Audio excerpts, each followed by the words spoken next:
आज हम आपके साथ एक और हैरान कर देने वाली सच्ची घटना पर नज़र डालने जा रहे हैं। और आज हम बात करने वाले हैं मेरठ के पास मवाना गांव की एक ऐसी घटना के बारे में जिसे सुनकर आप सोचने पर मजबूर हो जाएंगे कि प्यार, तन्हाई और इंसानी कमजोरियां किसी की ज़िंदगी को कैसे तबाह कर सकती हैं। यह कहानी है एक खूबसूरत महिला पिंकी की और एक गैराज में काम करने वाले युवक अजय की। इस घटना की शुरुआत होती है मवाना नाम के एक छोटे से गांव से। यहाँ पिंकी नाम की एक महिला रहा करती थी। उसकी उम्र करीब 32 साल थी, शादीशुदा थी, लेकिन उसका पति करण विदेश में पैसे कमाने के लिए गया हुआ था। पिंकी अपने ससुराल में सास और ससुर के साथ तो रहती थी, लेकिन असल में वो अकेली ही थी। करण उससे बहुत प्यार करता था, उसे किसी चीज़ की कमी नहीं थी, पैसे भी समय पर आ जाते थे, घर अच्छा था। लेकिन पिंकी के जीवन में दो ऐसी कमियां थीं जो कोई पूरा नहीं कर सकता था। पहली कमी थी एक बच्चे की। शादी को तो 4-5 साल बीत चुके थे, लेकिन पिंकी मां नहीं बन पाई। और दूसरी कमी थी प्यार और शारीरिक संगति की।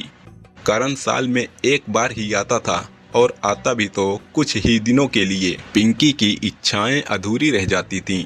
अब इसी बीच गर्मी का मौसम आया, तेज गर्मी पड़ रही थी। एक दिन अचानक पिंकी के घर का कूलर खराब हो गया। इतनी गर्मी में कूलर के बिना रहना मुश्किल था। पिंकी के पास ना तो कोई रास्ता था और ना ही इतनी ताकत कि वो खुद कूलर ठीक करवा पाती। तब उसे याद आया कि उसके घर के पास ही एक गैराज है। वहाँ अजय नाम का एक युवक काम करता था। पिंकी अक्सर उससे घर के छोटे मोटे काम करवा लिया करती थी। उसने सोचा क्यों ना अजय को बुलाकर कूलर ठीक करवा दिया जाए।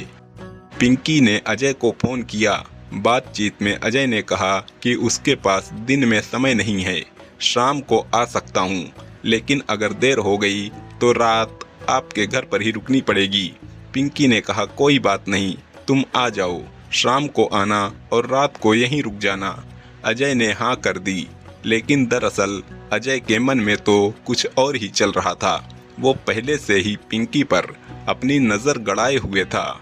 उसकी खूबसूरती उसे परेशान करती थी, और अब जब पिंकी ने खुद उसे बुला लिया तो वो बिना मौका गवाए शाम का इंतजार नहीं कर सका। अगली सुबह करीब 10 बजे ही अजय बिना बताए पिंकी के घर पहुंच गया। गेट थोड़ा खुला था। अंदर जाकर उसने आवाज़ लगाई, मैडम, लेकिन कोई जवाब नहीं आया। तभी उसे बाथरूम से पानी गिरने की आवाज़ आई। पिंकी नहा रही थी और बाथरूम का दरवाज़ा भी खुला हुआ था, क्योंकि वो अकेली रहती थी और लॉक करने की आदत नहीं थी। अजय बाथरूम की तरफ बढ़ा और जैसे ही उसने झांक कर देखा, पिंकी पूरी तरह बिना कपड़ों के नहा रही थी। यह दृश्य देखकर अजय के पैरों तले जमीन खिसक गई। उसका दिल और दिमाग दोनों काम करना भूल गए। वो देखता ही रह गया। कुछ देर तक वो वहीं खड़ा रहा। फिर उसने जोर से आवाज लगाई। पिंकी चौंक गई। उसने जल्दी से कपड़े पहने और बाहर आई। उसने पूछा, तुम तो शाम को आने वाले थे, सुबह ही कैसे आ गए? अजय ने कोई खास जवाब नहीं दिया। वो अब तक पिंकी को घूर रहा था। पिंकी ने उसे अंदर बैठाया, पानी दिया और खाने के लिए पूछा, लेकिन अजय को भूख नहीं थी। उसे तो वह नहाते हुए दृश्य याद आ रहा था। उसके दिमाग से यह तस्वीर ही नहीं उतर रही थी। थोड़ी देर बाद अजय किचन में गया, जहां पिंकी खाना बना रही थी, और उसने पीछे से आकर पिंकी को कसकर पकड़ लिया। पिंकी घबरा गई। उसने कहा, अजय, तुम क्या कर रहे हो? हमारा तो सिर्फ दोस्ती का रिश्ता है, तुम मुझसे बहुत छोटे हो। लेकिन अजय नहीं माना। उसने कहा, मैंने तुम्हें उस हालत में देख लिया है, अब मैं खुद पर काबू नहीं कर पा रहा हूँ। पिंकी ने बहुत समझाया, तब जाकर अजय ने उसे छोड़ा। लेकिन उस दिन वह घर से नहीं गया। उसने बहाना बनाया कि कूलर बहुत ज़्यादा खराब है और मार्केट ले जाना पड़ेगा। पिंकी भी मार्केट गई, घर का सामान खरीदने। इसी बीच अजय ने एक मेडिकल स्टोर से कुछ दवाई भी खरीद ली। उसने डॉक्टर से उस दवाई के बारे में पूरी जानकारी ले ली थी। पिंकी को इस बात की खबर नहीं थी कि अजय उसके साथ क्या क्या प्लान कर रहा है। शाम को दोनों घर लौटे। पिंकी ने कहा कि अब बहुत देर हो गई है, तुम आज रात यहीं रुक जाओ। अजय तो बस इसी मौके का इंतजार कर रहा था। वो रुक गया। रात को जब सब सो गए, अजय ने वह दवाई खा ली। फिर वो पिंकी के कमरे में घुसा। अजय ने जब पिंकी को पकड़ा तो पिंकी की नींद खुल गई। उसने विरोध किया, हाथ पैर छुड़ाने की कोशिश की, कहा इससे बदनामी होगी, लेकिन अजय ने एक नहीं सुनी। उसने कहा, जब से मैंने तुम्हें नहाते हुए देखा है तब से मैं पागल हो गया हूँ। आज तो जो करना है मैं करके ही रहूँगा। दवाई का असर होते ही अजय ने पिंकी के साथ जबरदस्ती की। उसके साथ इतना गलत तरीके से पेश आया कि पिंकी परेशान हो गई। लेकिन जबरदस्ती के बाद पिंकी के मन में अजीब सा बदलाव आया। उसे वह स्पर्श अच्छा लगने लगा। वह तन्हा थी, उसकी इच्छाएं अधूरी थीं। करण उसे कभी इस तरह प्यार नहीं दे पाया था और अजय ने उसे एक ऐसा एहसास दिलाया जो उसने कभी महसूस नहीं किया था। अब क्या हुआ कि पिंकी ने विरोध करना छोड़ दिया। अजय पूरी रात उसके साथ रहा, एक बार नहीं 2-3 बार। और सुबह 4:30 बजे उसने अजय को जाने को कहा। कोई देख लेगा तो बदनामी हो जाएगी। अजय चला गया, लेकिन यह सिलसिला सिर्फ एक रात का नहीं था। अब पिंकी खुद अजय को बुलाने लगी। वो उसके बिना रह नहीं पाती थी। दिन रात बातें करती, जब भी मौका मिलता अजय को बुला लेती और दोनों साथ में रात बिताते। पिंकी को लगा कि करण तो दूर रहता है, उसके जरूरतें भी तो हैं, कोई पूछने वाला नहीं। उसने यह सब करना जारी रखा। उसकी खूबसूरती और भी निखरने लगी। वो खुश थी।